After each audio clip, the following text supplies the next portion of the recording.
আজ তোমাদের সাথে শেয়ার করব ফ্রুট কাস্টার্ড, যেটা আমি বাড়িতে খুব সহজ পদ্ধতিতে বানিয়ে নিয়েছিলাম। তো ফার্স্টে যেটা লাগছে সেটা হচ্ছে মিল্ক। তো আমাদের দুধ তো লাগবেই, আর এটাকে আমি জাল দিতে বসিয়ে দিয়েছি। এখানে 500 মতো দুধ রয়েছে। এবার এখান থেকে কিছুটা ঈষদুষ্ণ দুধ তুলে নিয়ে এই প্রায় কফি মাগের হাফ কাপ মতো সেখানে 5 চামচ মতো কাস্টার্ড পাউডার মিশিয়ে রেখেছি।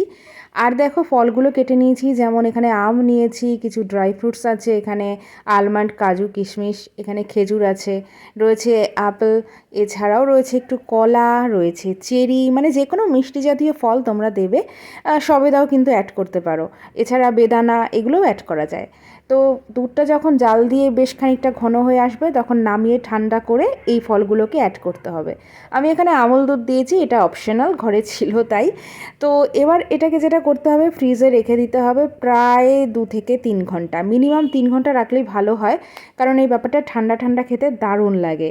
আর দেখো জমে পুরো ক্ষীর, অসম্ভব ভালো হয়েছিল খেতে। আর তোমরাও কিন্তু খুব সহজে এইভাবে বানিয়ে নিতে পারো, গরমকালে কিন্তু বেশ ভালোই লাগে, মন্দ লাগে না।